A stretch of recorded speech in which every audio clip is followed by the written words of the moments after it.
गांव का नाम था धर्मपुर, जहां लोग सादगी से जीते थे लेकिन रिश्तों में अक्सर परीक्षा ली जाती थी। उसी गांव में एक बड़ा संयुक्त परिवार रहता था। घर की मुखिया थी धनवंती देवी, जो बहुत चालाक और अनुभव संपन्न थी। उसके बेटे की शादी हाल ही में सीमा नाम की लड़की से हुई थी। सीमा पढ़ी लिखी तो थी ही, लेकिन उससे भी ज्यादा उसमें धैर्य, समझदारी और हालात को पढ़ने की अद्भुत क्षमता थी।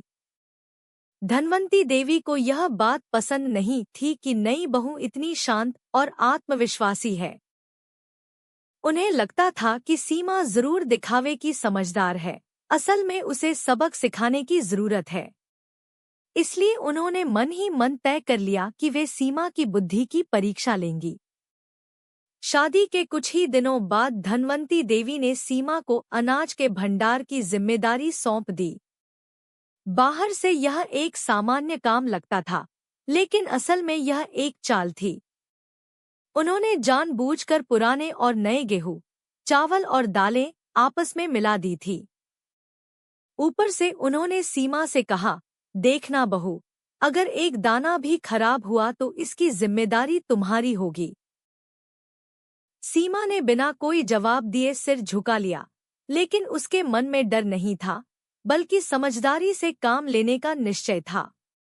उसने कई दिनों तक चुपचाप अनाज का निरीक्षण किया, नमी को परखा, कीड़ों के निशान देखे और यह समझ लिया कि असली समस्या क्या है। कुछ दिन बाद सीमा ने धनवंती देवी से कहा कि अगर अनाज को ऐसे ही रखा गया तो नुकसान होगा, लेकिन अगर थोड़ा सा तरीका बदला जाए तो सब बच सकता है। सास को लगा बहू बहाने बना रही है, फिर भी उन्होंने उसे एक मौका दे दिया। सीमा ने पुराने अनाज को अलग करवाया, धूप में सुखाया, नीम की पत्तियां और राख का सही इस्तेमाल किया और भंडारण की जगह को साफ करवाया। कुछ ही हफ्तों में फर्क साफ दिखने लगा। जहां पहले कीड़े दिखते थे, वहां अब अनाज सुरक्षित था। पूरे घर में सीमा की समझदारी की चर्चा होने लगी, लेकिन धनवंती देवी अभी संतुष्ट नहीं थी। इसके बाद उन्होंने दूसरी परीक्षा रखी। एक दिन उन्होंने सीमा को थोड़े पैसों में पूरे महीने का राशन लाने को कहा। जानबूझकर इतना कम पैसा दिया कि कोई भी परेशान हो जाए। सीमा बाजार गई, लेकिन उसने महंगी चीजों की जगह मौसम के अनुसार सस्ता और पौष्टिक सामान खरीदा।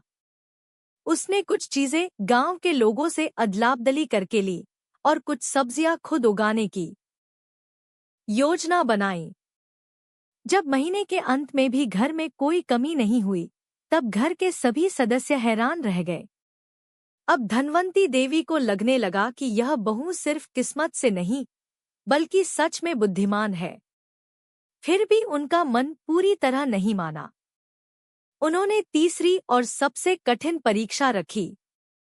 उन्होंने घर में आपसी झगड़े की स्थिति बना दी, रिश्तेदारों के सामने सीमा को नीचा दिखाने की कोशिश की और ऐसे शब्द बोले जो किसी भी बहू को तोड़ सकते थे। लेकिन सीमा ने न तो जवाब में कठोर शब्द कहे, न ही आंसू दिखाए। उसने सही समय पर शांतिपूर्वक अपनी बात रखी, सबको सम्मान दिया और बिना किसी को दोष दिए हालात संभाल लिए। धीरे धीरे घर का माहौल बदलने लगा। जहां पहले तनाव रहता था, वहां अब शांति थी। सीमा ने कभी यह साबित करने की कोशिश नहीं की कि वह सबसे बुद्धिमान है, लेकिन उसके काम और व्यवहार ने सबको यह एहसास दिला दिया। एक दिन धनवंती देवी ने खुद सबके सामने स्वीकार किया कि उन्होंने जानबूझकर सीमा की परीक्षा ली थी, लेकिन हर बार सीमा ने उन्हें गलत साबित नहीं किया, बल्कि सही रास्ता दिखाया। उन्होंने कहा, बुद्धिमानी जोर दिखाने में नहीं, बल्कि हालात को समझकर सही निर्णय लेने में होती है। उस दिन के बाद सीमा सिर्फ घर की बहू नहीं रही, बल्कि पूरे परिवार की सलाहकार बन गई।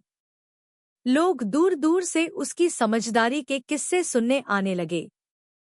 सीमा हमेशा यही कहती कि ज्ञान से बड़ा गुण धैर्य है और समझदारी वही है जो रिश्तों को जोड़ कर रखे, तोड़ कर नहीं। इस कहानी से यही सीख मिलती है कि सच्ची बुद्धिमानी शब्दों में नहीं, कर्मों में दिखाई देती है।